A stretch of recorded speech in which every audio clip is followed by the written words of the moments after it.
ನಾನು ವಿನಂತಿ ಮಾಡ್ತೇನೆ. ಅರುಣ್ ನೋಡಿ, ನೀವು ಮಾತಾಡ್ಬೇಕಂದ್ರೆ ಅವರೆಲ್ಲ ಕೂತ್ಕೋಬೇಕು. ಅರುಣ್, ನೀವು ಮಾತಾಡ್ಬೇಕಂತ ಹೇಳಿದ್ರೆ ನಿಮ್ಮವರು ಸ್ಲೋಗನ್ ಸ್ಟಾಪ್ ಮಾಡಕ್ ಹೇಳಿ. ಅಲ್ಲ, ಇಲ್ಲ ನನ್ನ ಅವಕಾಶ ಕೊಡ, ಏನ್ ಪ್ರಯೋಜನ ಹೇಳಿ?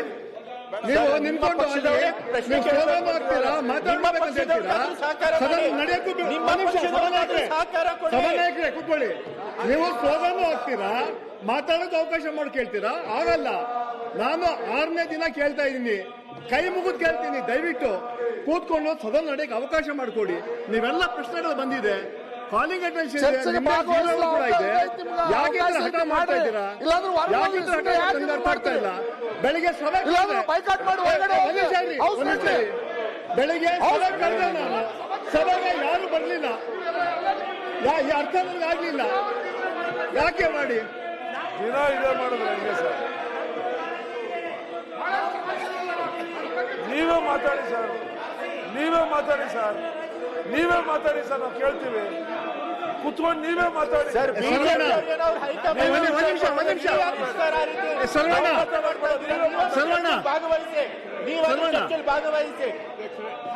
ಸರ್ವಣ್ಣ ಮಾತಾಡಿ. ನೀವು ಮಾತಾಡ್ಬೇಕಂದ್ರೆ ಸುಮ್ಮನೆ ಕೂತ್ಕೋಬೇಕು. ಅವ್ರು ಸುಮ್ಮನೆ ಕೂತ್ಕೊಂಡು ನೀವೇ ಮಾತಾಡಿ ಸರ್. ನೀವು ಮಾತಾಡೋದು ಅವ್ರು ಸ್ಲೋಗನ್ ಹಾಕೋದು ಇದು ಸರಿಯಲ್ಲ.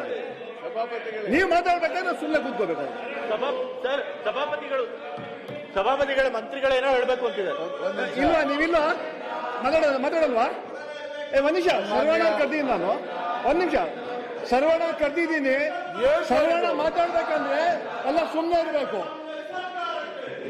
ಬಿಡಿ, ಆಯ್ತು, ಮಾತಾಡಿ ಸರ್. ಈಗ ಮಾತಾಡಿ. ಈಗ ಬರದ ಅಧ್ಯಯನದ ಬಗ್ಗೆ ಇವರೇ ಹೋಗವ್ರೆ ಸರ್. ಇವರೇ ಎಲ್ಲ ಕಡೆನೂ ಬರದ ಇನ್ಸ್ಪೆಕ್ಷನ್ ಮಾಡವ್ರೆ, ಕಮಿಟಿ ಮಾಡಿ ರಾಜ್ಯಾದ್ಯಂತ ಮಾಡೋರು. ಅದನ್ನ ಅವ್ರು ಹೇಳ್ಬೇಕಲ್ಲ ಸರ್. ಇಲ್ಲಿ ನೀವೇ ಬರ ಅಧ್ಯಯನ ಮಾಡಿದ್ದೀರಿ, ನೀವೇ ತಾಲೂಕು ಕೇಂದ್ರಗಳಿಗೆ ಹೋಗಿದ್ದೀರಿ, ನಿಮ್ಮ ವಿರೋಧ ಪಕ್ಷದ ನಾಯಕರವ್ರೆ, ನಿಮ್ಮ ಮುಖಂಡರುಗಳಾಗಿದ್ದಾರೆ, ನೀವು ಕಮಿಟಿ ಮಾಡ್ಕೊಂಡು ಹೋಗಿದ್ದೀರಿ. ಅದನ್ನ ಏನ್ ಮಾಡಿದ್ದೀರಿ ಬಂದು ಹೇಳ್ರಿ. ಏನಾಗಿದೆ ರಾಜ್ಯದಲ್ಲಿ ಏನದನ್ನ ಹೇಳ್ರಿ. ನಾವು ಮಾತಾಡಲ್ಲ, ನೀವೇ ಮಾತಾಡ್ರಿ. ನೀವೇ ಮಾತಾಡ್ರಿ ಸಮಸ್ಯೆ ಬಗ್ಗೆ. ಶರವಣ ಅವರೇ, ನೀವೇ ಮಾತಾಡ್ರಿ. ಬರ ಏನಾಗಿದೆ ಅನ್ನೋದನ್ನ ನೀವೇ ಮಾತಾಡ್ರಿ. ಬೇಡ ರೀ, ಸುಮ್ಮನೆ ಸಮಯನ ಬಹಳ ಅಮೂಲ್ಯವಾದ ಸಮಯ. ಒಂದೊಂದು ನಿಮಿಷ ನಡೆಸೋದಕ್ಕೂ ಲಕ್ಷಾಂತರ ರೂಪಾಯಿ ಖರ್ಚಾಗ್ತದೆ. ಇಡೀ ಅಧಿಕಾರಿಗಳ, ರಾಜ್ಯದ ಅಧಿಕಾರಿಗಳ ಬಂದು ಕೂತಾವ್ರೆ. ಏನ್ ಹೇಳ್ಬೇಕು ಅಂತ ಇದ್ದೀರಿ ಸಮಸ್ಯೆಗಳ ಬಗ್ಗೆ? ನಾವು ಕೇಳ್ತೀವ್ರಿ, ಉತ್ತರ ರವಿ ಒಂದ್ ನಿಮಿಷ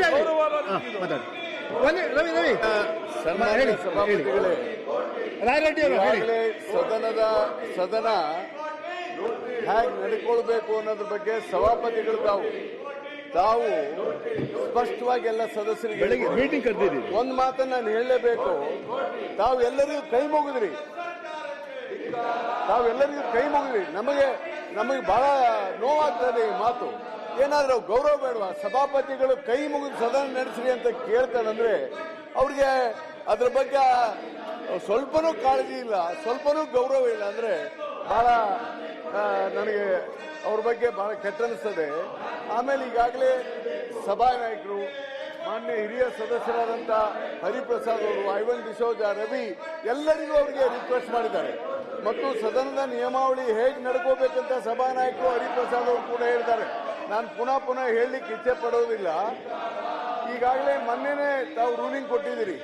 ಸೆಕ್ಷನ್ ಸದನದ ನಿಯಮಾವಳಿ 68 ನಾನು ಓದೋದಿಲ್ಲ, ಮತ್ತೆ ಓದ್ಲಿಕ್ಕೆ ಹೋಗಲ್ಲ.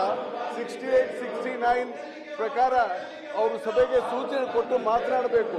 ಆ ಮಾತನಾಡುವಂತ ನಿಯಮಾವಳಿ ಅವ್ರಿಗೆ ಗೊತ್ತಿಲ್ವ? ಅವ್ರಿಗೆ ಇದು ಸರಿಯಲ್ಲ ಇದು. ಆಮೇಲೆ ಅಧ್ಯಕ್ಷರೇ, ದಯವಿಟ್ಟು ಮಾನ್ಯ ಸದಸ್ಯರು ಸೆಕ್ಷನ್ 303 ಓದಬೇಕು. 303 ಏನ್ ಹೇಳುತ್ತೆ? ಈ ತರ ಅಗೌರವ ಸದನಕ್ಕೆ, ತಮಗೆ ಇಡೀ ಸದನಕ್ಕೆ ಅಗೌರವವನ್ನ ಮಾನ್ಯ ಸದಸ್ಯರು ತೋರ್ತಾ ಇದ್ದಾರೆ ಅಂದ್ರೆ ನಿಜವಾಗಿ ನಿಮಗೆ ಇದು ಗೌರವ ತರುವಂತದಲ್ಲ.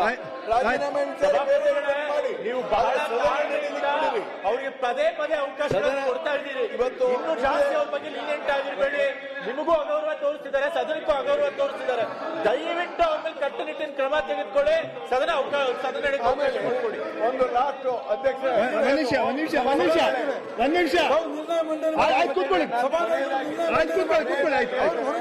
ನೀವು ಕೈ ಮಾಡಿ ಆ ಅರ್ಹತೆಗೆ ಅರ್ಹತೆ ಇಲ್ಲ ಇವರಿಗೆ, ಅದನ್ನ ಪಾಲಿಸುವಂತ ಅರ್ಹತೆ ಇಲ್ಲ ಇವರಿಗೆ ನಮ್ಮ ಮಾತಾಡ್ತಾರೆ. ದಯಮಾಡಿ ಇದನ್ನ ತಕೊಂಡು ಪ್ರಶ್ನೆ ಉತ್ತರ ಕೊಡ್ಲಿಕ್ಕೆ